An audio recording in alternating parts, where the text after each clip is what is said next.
Okay, let's continue our programming language tutorial in OS CPU simulator. So last time we finished until 7.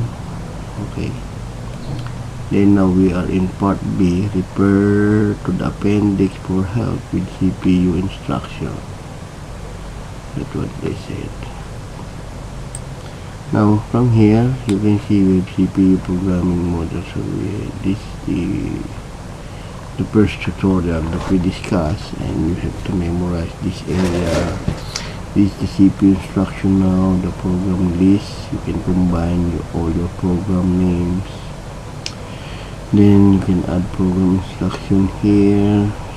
Special CPU register view, these are the CPU registers. The program is stuck. Okay. So you can review what is the meaning of all this stuck.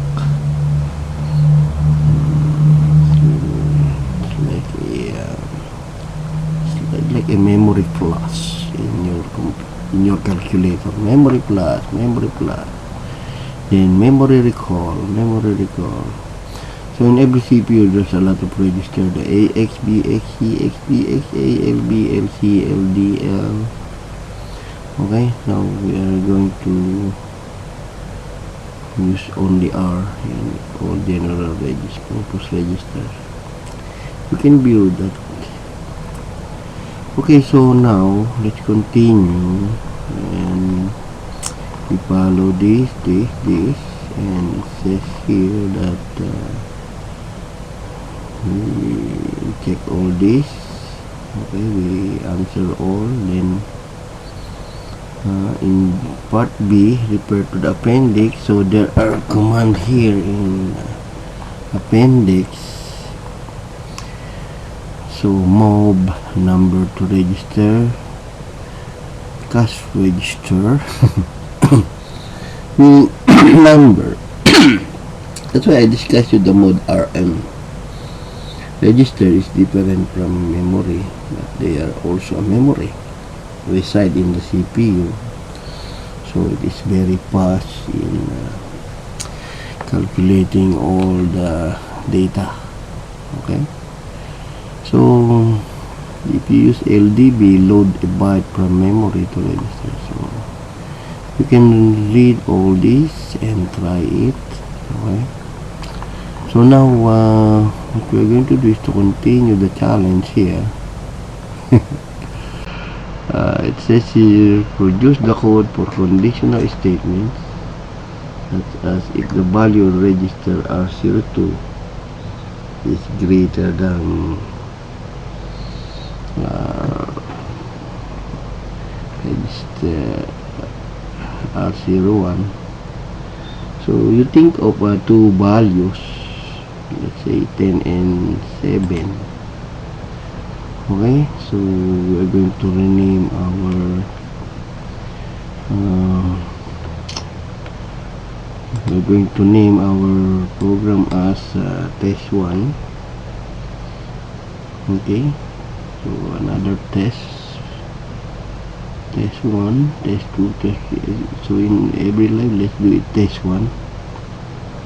Okay, then add, and you can see here the name of the program.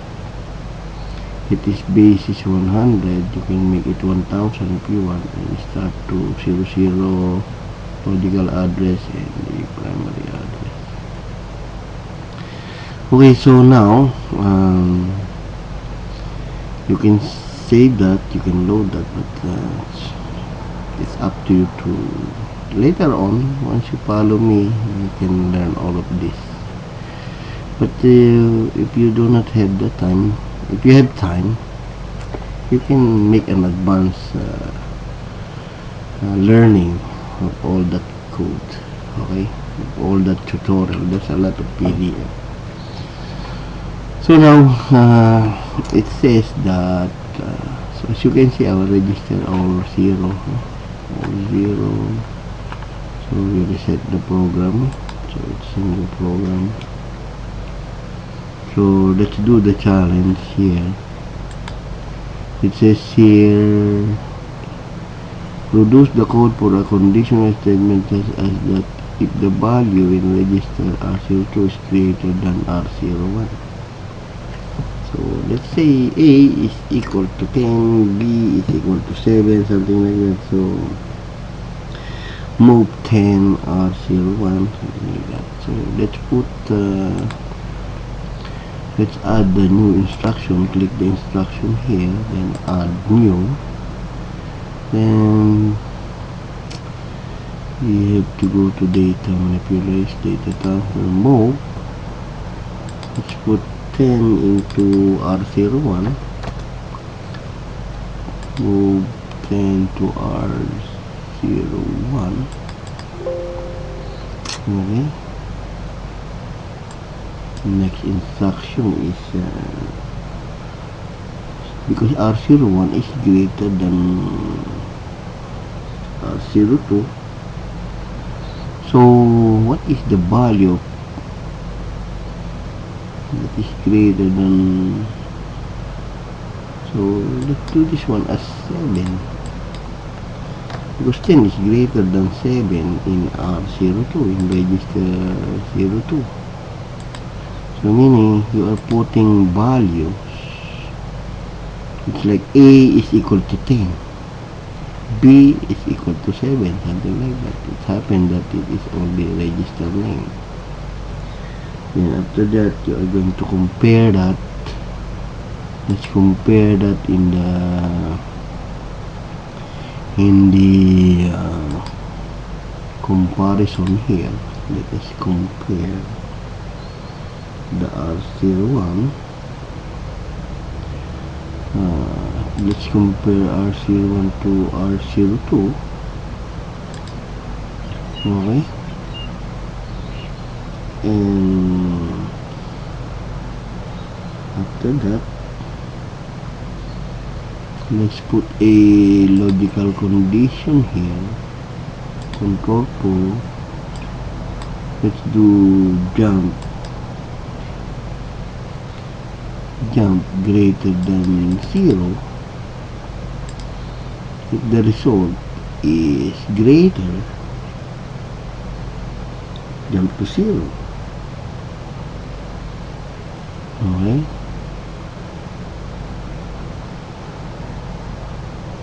Go back to 0. Then if not, you have to, it says here, set the value of R03 into 8. So meaning there is another instruction here that we are going to move 8 into R03. Okay. Then after that we can stop the system. We can halt. Okay. So after that you close and test your program step by step. So reset the program. Step state here 10 A B C, something like that. It's happened that this is only here the register, general purpose CPU register. You can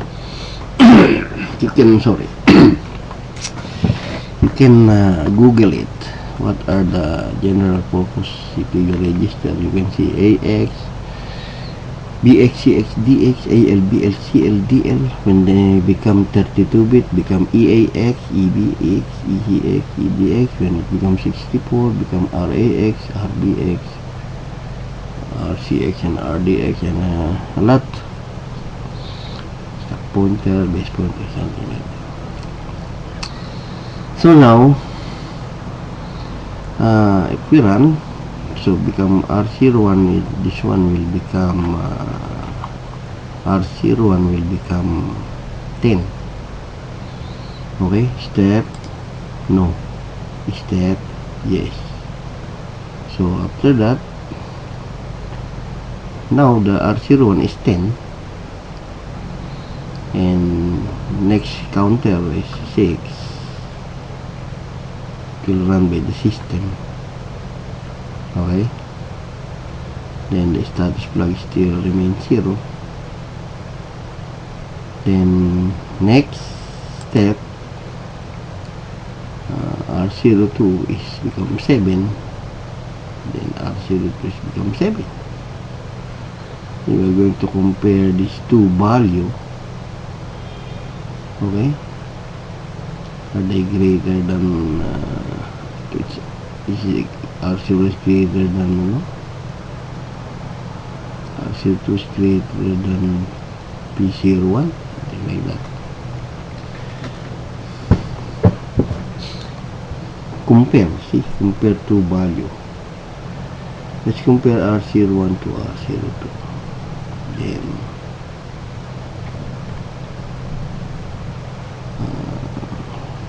step. Okay, so it's not remain 0, it's become 2. So meaning negative status flag. So according to the manual, you can review that in case of flags. Go back to your flag here. Okay, so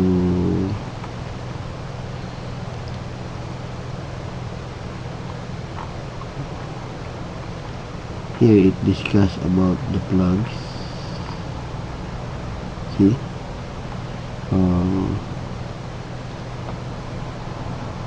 overflow 0 and negative value. This it. Okay, so so it is negative value now. Then step, so it's correct. So meaning it's greater than R01 is greater than R02. Then you can see now the R03 will become 8. This one will become 8. Okay, step, and it will become 8, and it will stop the system.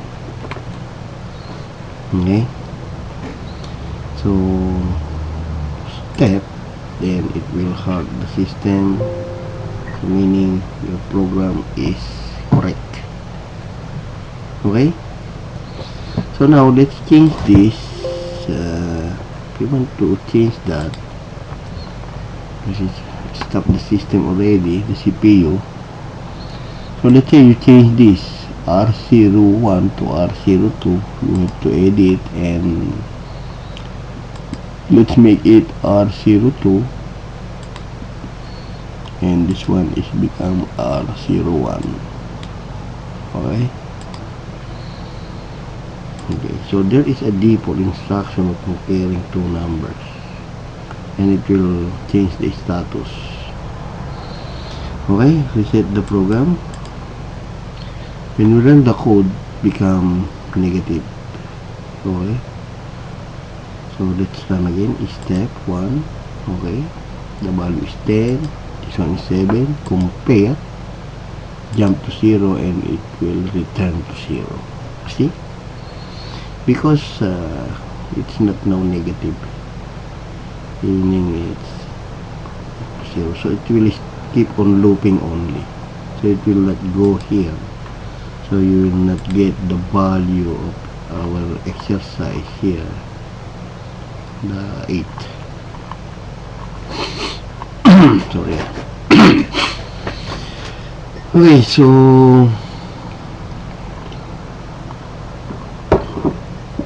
this is the challenge to us to create. Okay, Now, so we are done now in part 1. Then here it says produce the code for a loop that repeats 5 times. So there is a looping of 5 times where the value of register R02 is incremented by 2. Every time the loop repeats, test it in your simulator. So in programming, there is what we call for I is equal to 1 to 5, I plus 2, or B, I is equal to 0, B is equal to 0, then B plus 1, B plus 2, something like that. So there is a looping command for I is equal to 1 to 10. Then there are 1 or 2, 3 variables holding the value they need to add. So produce the code for a loop that repeats 5 times. Okay, so you think of how you do that. Goodbye. Sorry. So now we are done. So what you are going to do here is you can remove all the programs here now, and no more programs, and you go back to your scratch paper with this reset to 0. Okay, now the challenge is you are going to create a loop, so we'll rename that as a test2. Okay, and we're going to add now in test2. I want to test my test2, this one, test mic. Okay, I hope my mic is still okay. So now in test2, it stated that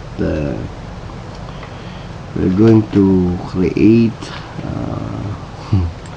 it says here, produce the code for a loop that repeats 5 times where the value of register R02 is incremented by 2. Okay, so what we are going to do now is to think of a variable that it will hold the value 5 times. Okay, so first we are going to click the instruction here because we are adding instruction, and let's add the new. So now in our coding we have to think of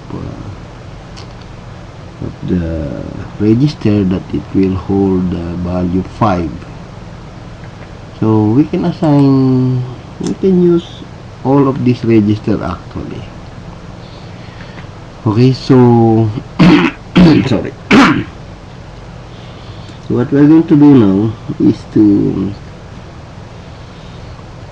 use one variable, let's say R00.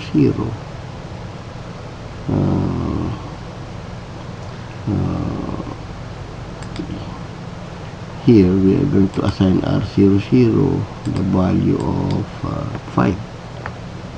Okay, so we can click now the new instruction, so meaning my counter is 5.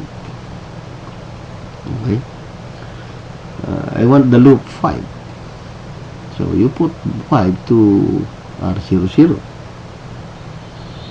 then you are going to create one number that it will loop 5 times according to our tutorial here. It says that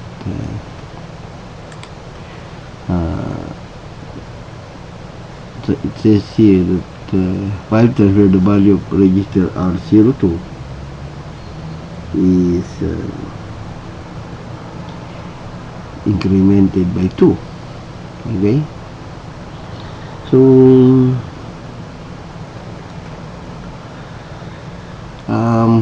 we can change register where the value of R02 is incremented by 2.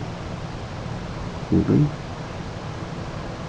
so what we are going to do now is to think of we are going to initialize. Okay, let us initialize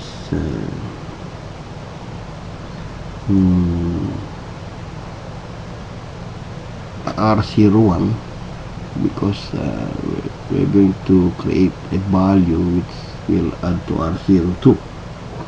Okay, so we need another variable that holding the 2, and it will add to the R02, and let us initialize that value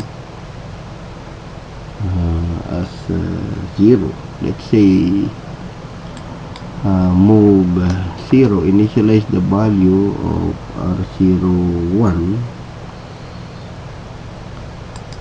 I want this number to start always in 0 in every loop. Clear the flags, make it always 0 to make sure it will not disturb the looping. Okay, then after that so we have to move 0 to R01. Okay, then after that we are going to add the value 2, add value 2 in R01. Let's add 2. Let's better we can use let's try. Okay, so 0, then we're going to add number 2. We do the arithmetic here. Let's add 2 into R01. Okay, because better we use the variable 0, 1 and 2. It's okay. Let's try this. Let's add 2 to R01. So what happened here, we have a variable holding the counter 5. Then let's move 0. Let's make the value of R01 is 0. Then let's add 2 to R01. Then this 2, it will move the value of R01. Let's move the value of R01, okay, into R02. So we're doing the transfer. Okay,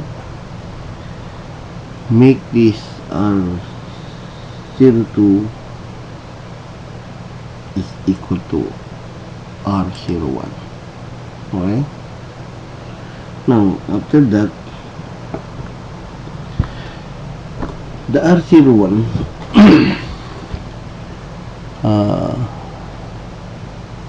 we have to see from here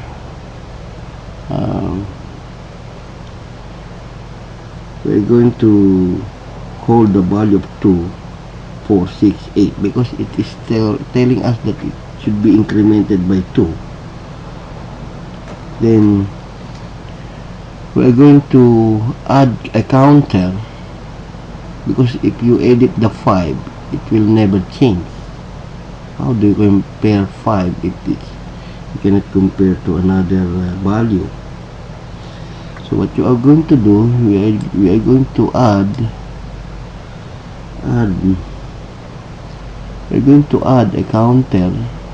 Okay, we're going to add 1 into another variable R03. Okay, so meaning in every loop there is a counter that we will add to 5 in R00. So in every loop it should be rotating also. So there are 2 values rotating. The other one is 2, 4, 6, 8, 10. and the other one is 1, 2, 3, 4. Then if the value of that one is 5, you have to compare in the first instruction. That's why now we are going to compare now R03. After that, we are going to compare now R03, okay,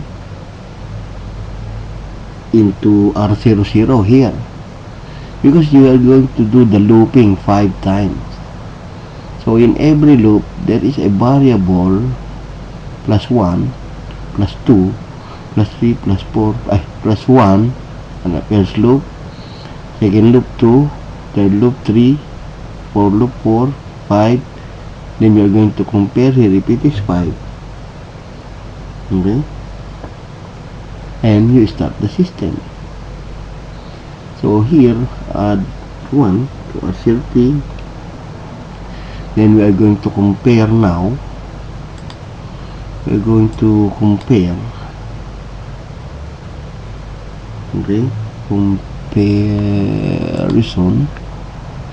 We're going to compare R03. Okay, the variable which is adding the plus 1. Okay, then it is when 1 become 5 to R00. We are going to compare to R00. Okay, what happened here? This one is looping 1, 2, 3, 4, 5. Then compare this to 5. If 5 is equal to 5, start the looping.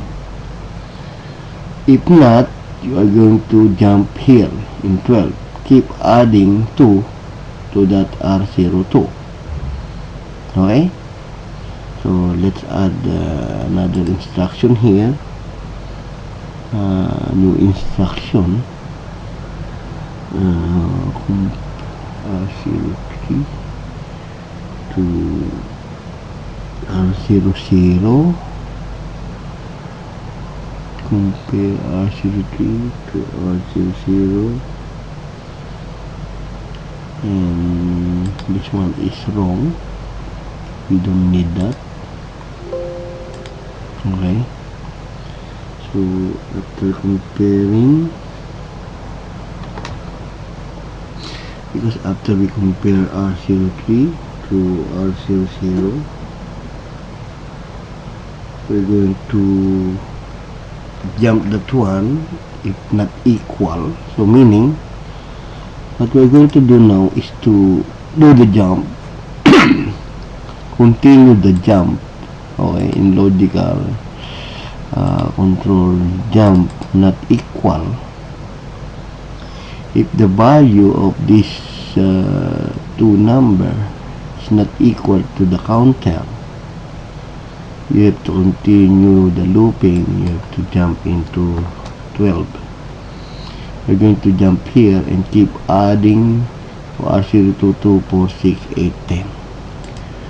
Okay, so after that, what we're going to do is to add a new instruction, which is halt the system, stop. Okay, then close. So what happened here is we have a 5 holding the looping 5. So in every loop there should be a value in R03 which is 1. Okay, then it will keep adding 1. So meaning in first loop here 1, 2, 3, 4, 5. So you are going to compare the value 5 here. If they become equal, stop the looping and halt the system. If the system is not equal, so keep on adding 2 into R02. Okay, let's try it. Let's try it one by one step. Let's try to review our code. Okay, let's A is equal to 5, something like that. B is equal to 0, something like that. It's like that only. Then B is equal to 2. So meaning, to make sure that the B is 2, you initialize to 0. So it will not disturb any number, but adding 2 to R01. Then move value of R02 to R01. Then add value to the counter. Compare the counter. If equal to 5, then stop. If not equal the counter, continue adding 2. So it will create 2, 4, 6. Okay. So let's reset the program and let's do it one by one step. Okay, so as you can see, R00 is 5. Then step again, we initialize R01 to remain 0. Okay, then step again, what will be the next? Move adding. So you are going to add 2 to R01 and it will add to R02. Okay, so as you can see, so now there is R01, which is the value of 2, and it will going to add into R02. Okay, then step. Okay, step. So our counter now is become 2. Compare. Are they equal to 5? No. So jump into 12, then loop. See, as you can see, if you run the code, then it will become 2, 4, 6, 8, 10. Okay, 2, 4, 6, 8, until 5 loop become value of 10. Okay, so and it will stop the system. Okay, so that's the code. So that's how we are going to do it. Okay, so again, step one by one, then you can run it to continue the looping. 5 times 2, 4, 6, 8, then you have counter 1 plus 2 plus 3 plus 4 and compare to the first variable holding the loop. So if you put loop into 10, it will become 10 loops. Okay, so meaning if you edit this one into 10, you are requesting for the 10 loops. Okay, then you are going to edit that instruction and reset the program and run the system, and it will rotate 10 times.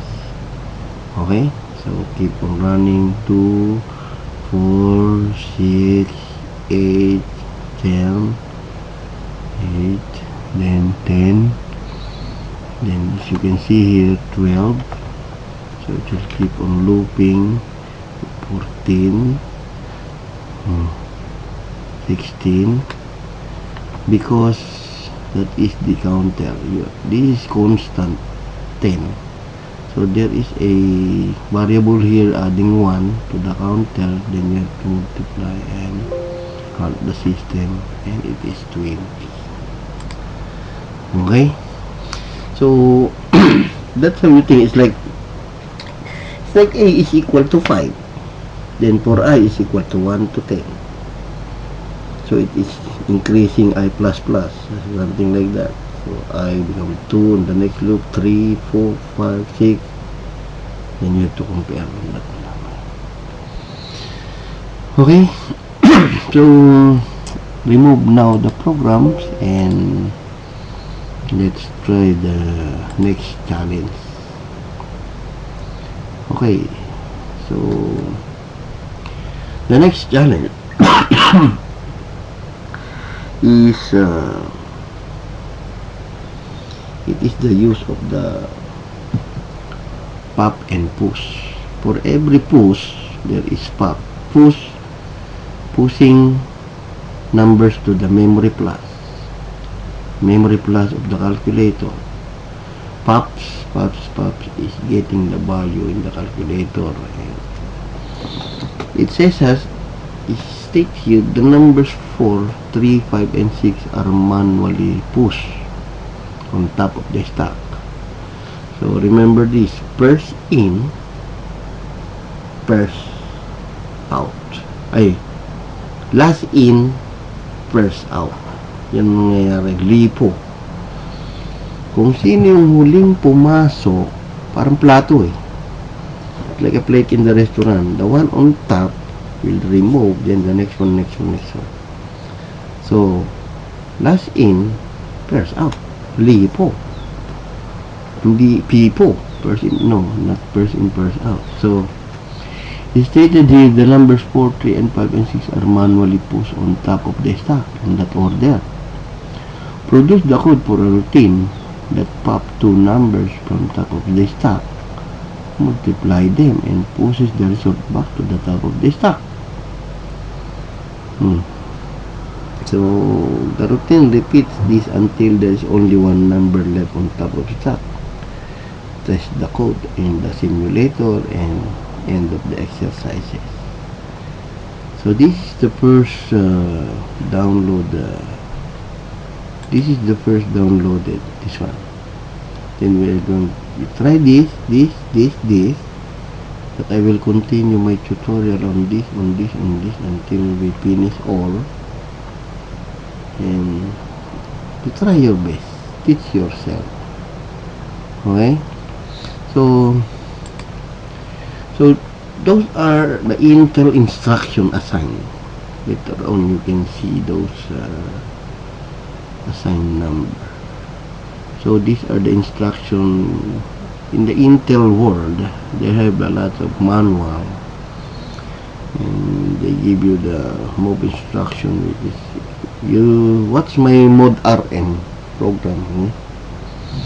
So register, to register meaning a R00 to R00. Okay? So from memory to register, this is the area of the memory. You can use this one, the LDB. There's a portion in memory that you're going to get that value and put it into register. Okay? We will discuss that. Sorry.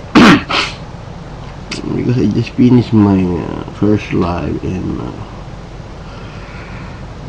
the tutorial, so I'm uploading the part 2. So let's try the push and popping. Let's try this. Okay, so first we are going to clear, okay, and make this one as our test 3. Okay, test 3. Actually, you can do whatever you want here. Okay, 1. Okay, so after that, stated in the program, we're going to 4, -3, 5, and -6. So I write it down. 4, -3, 5, and 6. Okay. So you are going to create an instruction of the CPU again, and you are going to push. Remember this, for every push there is corresponding pop, only that. So what you are going to do is to push 4, okay, then push the -3 in the stack, 3, okay, then push 5, okay, and push 6, and I think we are wrong here, because this one should be -5. Push -5. Okay, So it says here negative 3 and positive 5, sorry, positive 5 and negative 3 and negative 6, negative 6. Yeah, so no worry, you can edit that one. Okay, you can edit that into positive 5. Edit instruction, and we're going to change this into negative 6. So let's edit. You can move up, move down. Okay, insert below, insert up, insert top, sorry. So we have to put here negative 6. Okay, so then edit the instruction. So this sorry.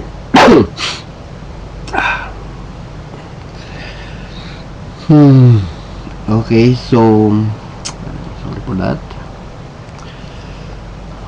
I had to drink water. Okay, so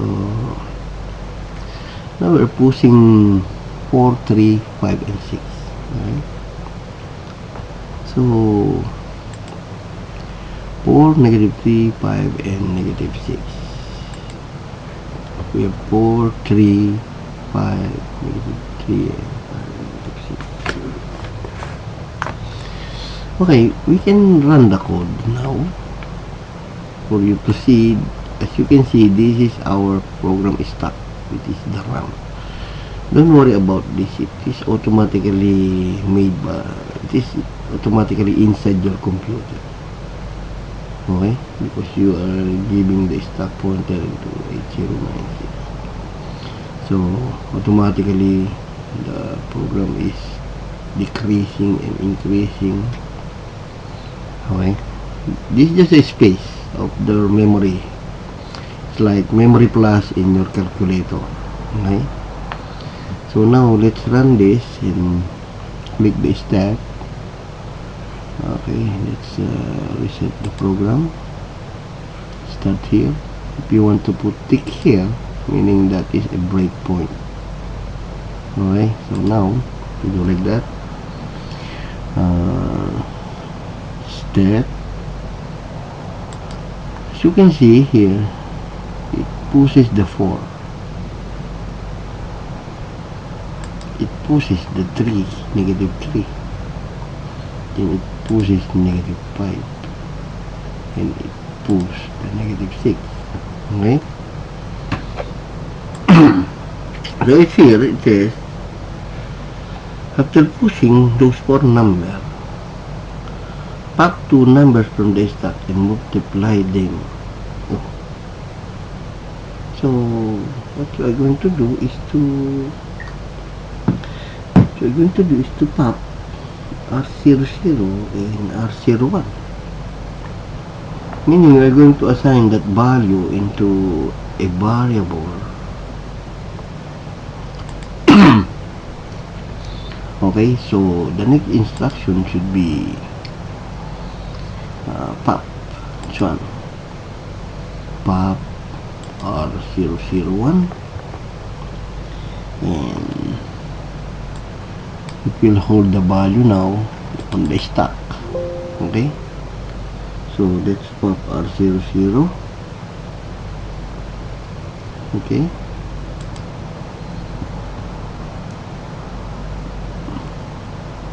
then after that we pop R01,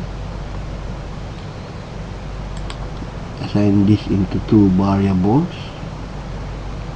then multiply. We will go to arithmetic and type more. So multiply now R 0 0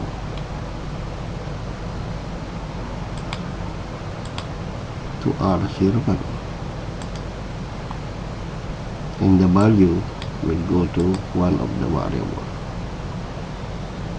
Okay, so after that, click it and close it, and let's try to continue from here because we have 4 here. Then let's try to continue here in pop. As you can see, once we pop this one will be gone. 6, like what I told you. This the last in will be first out. Okay, so pop, focus, this one is negative 6. So from here you can see the value in R00 is 0. Okay, now see what will happen. Focus on this one. Like what I told you, it's like a plate.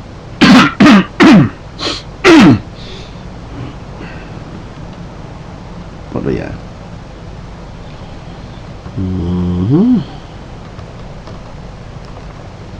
Okay, let's run this one. Double click to run. Okay, double click, and you will see the 6 is gone, and it go there. It will assign to that variable, and double click this one, and that one 5 is gone. Then you're going to multiply those value and click step, and you will see the value is become 30. Okay, so that's the one. Okay, so after that is stated here that you can get the value.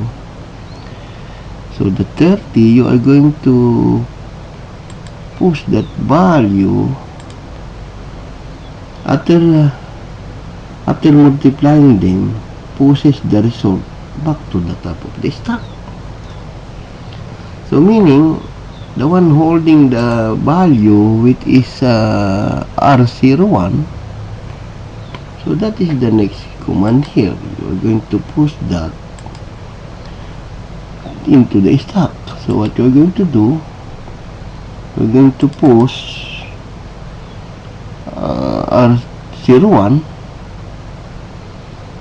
R01 into the stack. Okay, so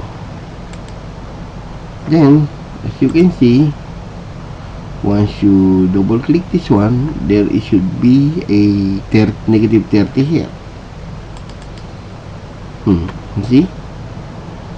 Then you're going to pop the first value again and the same value until you find the result. Only pop and push. That one is used by the computer in function arithmetic holding those parameters. Okay? Then the stack pointer is, there is a record of the last address. See? New that is 27. New that is 4. See? So no, don't worry about that. It is automatically done by the CPU. It's up to you to review those things. That's why you can see here there's a lot of code here. Okay, call push. See, push the RAX, push this one, pop RDX. Okay, so it's called the function number. Then they go there, then jump not equal, compare these two value. Now you can learn. Okay, so that's how are we done? It says that then pushes the result back to the top of the stack. The routine repeats this until there's only one number left on the top of the stack. Okay, you can pop those two value again. So just assign to variable these two. Okay, then multiply again. Same thing, just repeat this procedure. But use another variable if you want. You can pop R02, pop R03, then multiply R02 to R03, and you will get the result here. Okay, you can do that. You want me to do it? No need. I know you can do that. Okay, let's try. We can pop that because every pop it will grab the value, no? So you can pop this one. Oh, pop to another variable because you're using. Actually, you can reuse the variable. Okay, but for the tutorial, we can use R02, meaning you can. Okay, you can pop R02. Then you can pop R03.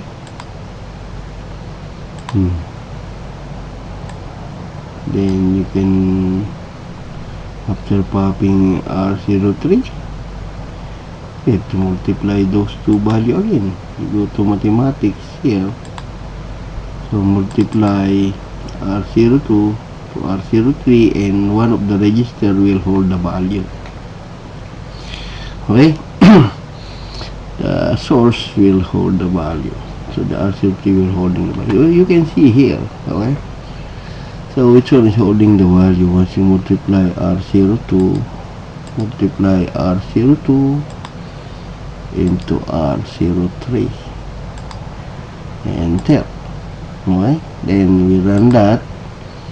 We finish until here pushing the -3. So we need to pop that one now. So double click this. So this -30 will be gone. Okay. Pop R02, double click, and it's gone. And it go to your R02. Then popping R03, the -3 will gone and go to R03. Once you multiply, one of these register will hold the value.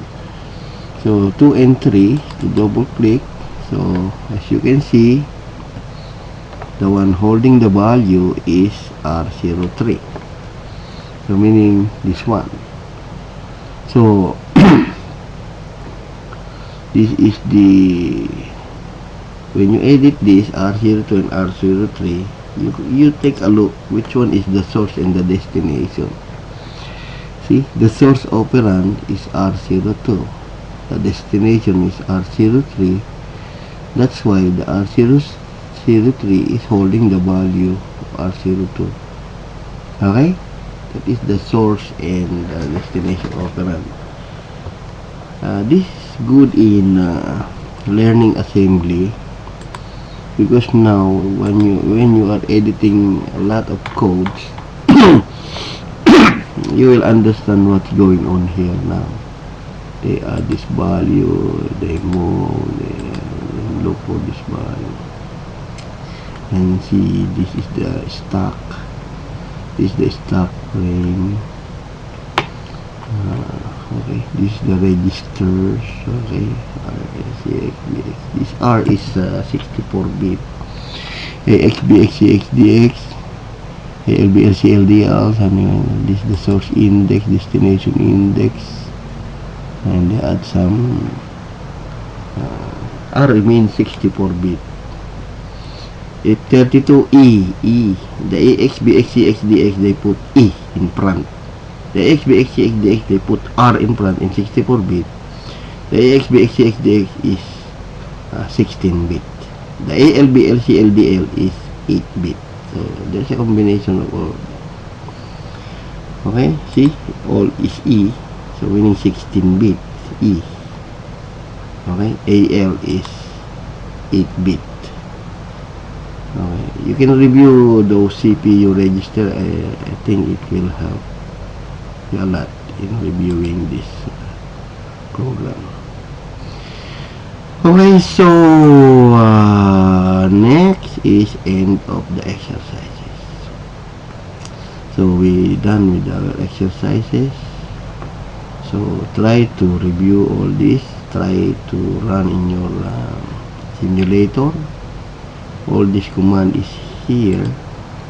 Once you add instruction, you can see there is LDB here. Okay, what is LDW, LDB, compare. So That's how it works. And just review the Intel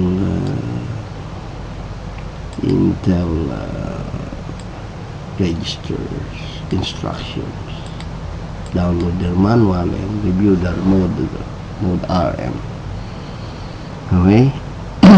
And so I give you already, if you follow my tutorial, I gave you all the resources in MASAM 32 that you can review here, all the opcodes. The opcode helps. Okay. And try to see, explore, see the AA, this one, that's how they do it. And when you click the mob here, okay, so they have this I don't know why you said goodbye. So mob, let's say in mob, as you can see, there is this operand, and they will tell you that is the code 0809. Okay, this is it, 8A. As you can see in 32, they're using 8B. So if you look for the mob in 32-bit, you can see there is 8B here. There is 8B in front. Let's see this mob. This one is A8 because it is in 8B. What is that? There's a family of colors. So 8B, see? That's what I told you, 8B. Then this is the mode RM, the FFFF. Review my mode RM. Okay, so I hope in the future maraming Pilipino ang matuto, improve ourselves, put God first in our life. Okay, so that's the end of our first PDF file downloaded on that website. Like what I told you, you have to visit this website, teachsim.com, and get all the downloaded files here, and you can simulate also your networking. It's nice, it's good. Thank you for the credit to the author. The author is credit to Besim Mustafa, no? Edge Hill University, UK. So that's how we run this. So we successful in our first PDF file. So thank you, Lord, for the wisdom that we follow the instruction. So see you on my next video. Bye bye. Okay. Remove all the program, reset, go back to 0. Okay. Alright. Thank you for watching, and I hope you have an idea. So if you find it useful, please you can Gcash my daughter in 777 9777 23235. Okay, I will put it on my video. So thank you very much, and goodbye. See you on the next tutorial. Follow my playlist. I do the playlist in OS and OS Simulator. Okay, goodbye. Thank you for